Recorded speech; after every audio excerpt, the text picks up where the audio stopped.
if you're doing the keto diet and you really want to make sure that you're doing it right, that you're not eating stuff that's messing with you or giving you problems, test. You'll like it. And we are the dreamers of dreams. Living life, spinning like a merry-go-round. Traveling all around the world, you know we get around. Good vibes only. You know it's the one and only Justin Bravo. Come on. Yeah, that's my number one homie. Subscribe. Come on.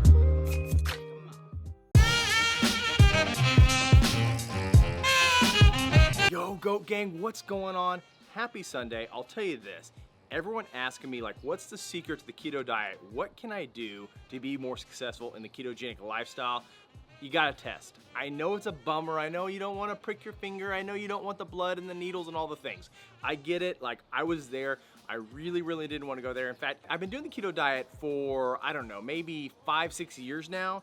And just the last 3 months have I been doing blood testing. I have avoided it that long because I was not that I was afraid of needles, but I was that much committed to not pricking my finger with needles and dealing with the blood. I didn't want to do it, but I'll tell you this, I'm so happy that I got past that and I decided, you know what, I'm gonna do it. I'm gonna go there. I'm gonna go ahead and start testing my blood. And it has changed the way I do keto and for the better. And I'll tell you the number one thing that I think that the KETO Mojo or any ketone meter really helps with is finding what bothers you.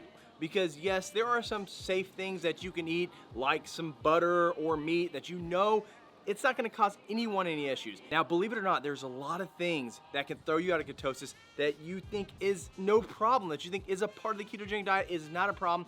But we all have food sensitivities. We all have issues with certain foods that may throw us out of ketosis, that may spike our glucose, and we have no idea. And this is where KETO Mojo has 100% helped me hone in on stuff. I'll tell you, my fiance, she made this like amazing keto lasagna the other night. 100% keto, all keto ingredients, no problem, right? We thought it would be no issue. We both tested our blood ketones and our glucose before eating it. Then we tested 45 minutes after eating it, and my blood ketones just fine. My glucose was also just fine. Didn't bother me at all. Not the same for her. Her ketones were okay, but her glucose spiked tremendously. Now, after isolating a bunch of stuff and testing a bunch of stuff, we've realized that she may have a sensitivity to mozzarella. And mozzarella is keto friendly. That should not be a problem.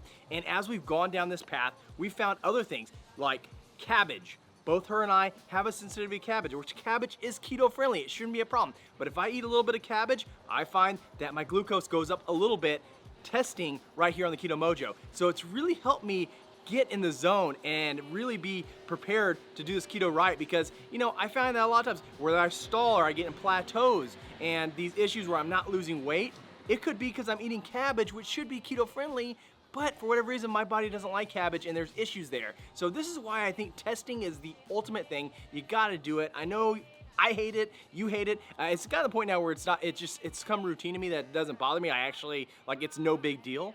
It's like brushing my teeth. I get it over with. It's quick and easy. But I'll tell you this, if you're doing the keto diet and you really want to make sure that you're doing it right, that you're not eating stuff that's messing with you or giving you problems, test.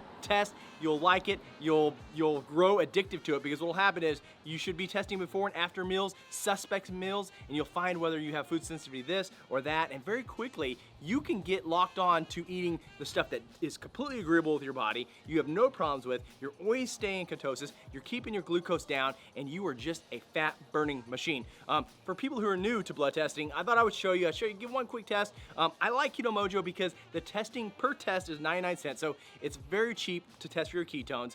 It's even cheaper to test for your glucose because the pricing is like, I don't know, $17 for 50 strips. It's very cheap for the glucose side of things, and you can knock them both right after each other after poking your finger. So I'm gonna show you right now how that works, but I like KETO Mojo. It's very affordable, very accurate, and to me, the king of blood ketone testing.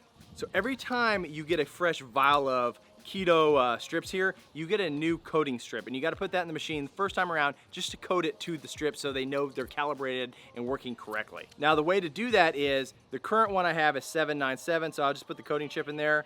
You let it go in there, it reads the chip, it just takes a few seconds. It's reading, making sure that it's calibrating the KETO Mojo to the 797. Once it says 797 matching with 797 at the top, we know we're golden. Then we pop the top on the strips, put one in. This is very easy. There it is. It's ready to go. Easy part is done. Now we got to poke our finger, which like I said is not the most pleasant experience, but it's not too bad either. Really, it doesn't hurt. All right, to load the Lancet, you just pop the top, just twist off. This right here, the Lancet just pushes in, and you twist the little top off of it, and it's good to go.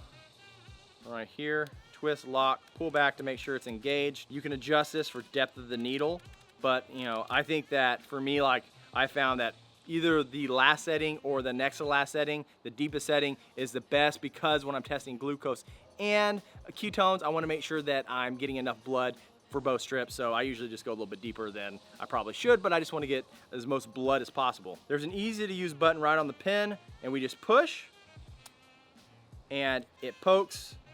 Then you kind of want to work the little bit of the tip of your finger a little bit, get some of that blood to come out, and then we're good to go. The Keto Mojo is already loaded up with a keto strip, as you saw earlier, so we'll put it in there, and we'll just let it suck up some blood. And we have enough blood there for glucose. Right now it's testing. 5, 4, 3, 2, 1. And my current blood ketones are a 1.9, which isn't too bad, not too shabby. I haven't taken any exogenous ketones today, but I probably will later afternoon to get my ketones up so I get that energy, appetite suppressing. And if you need exogenous ketones, Perfect Keto, like it is the one to go to. It's been my favorite.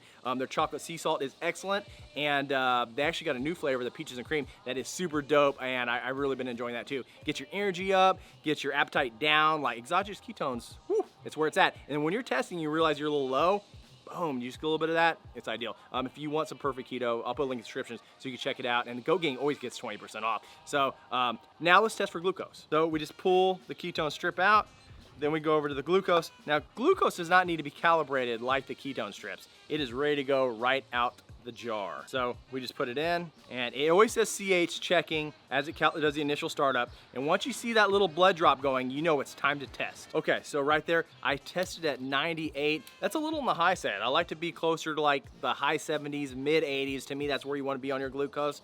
98 is a little high. Now there's a lot of things that can bump up your glucose. I have found that when I don't sleep really well, and I monitor through my Motive Ring, when I don't get a lot of sleep or I don't sleep well, I'll wake up with higher glucose levels.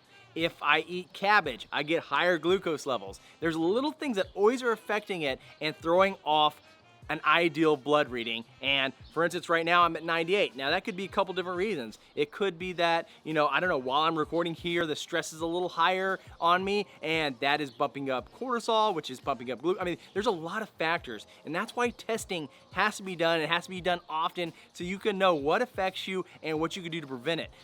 If you are doing the keto diet, you can do it without testing. You don't need to do it, but you're flying blind. And if you really want to have accurate numbers, and you want to have active protocols, you gotta test and you gotta do it right. I'm gonna put a link in the description so you can check out a Keto Mojo. You can pick one up. I highly suggest not only get the Keto Mojo, get some extra ketone strips, but get the glucose. The glucose, to me, I test more for glucose than I even do ketones, because I wanna know what foods are sensitive to me, what foods are messing me up, and I wanna know if I'm extra. I can tell stress based on my glucose levels. I can tell so many things about my body based on my glucose levels, and whenever it's high, I'm not burning fat, guaranteed. All right, Go Gang, no more blood, no more pricking my fingers, at least on the camera today. I'll do some later tonight, but until tomorrow, Go Gang, be great. But for real, 98, it's a little above normal. Gotta figure out what's going on there.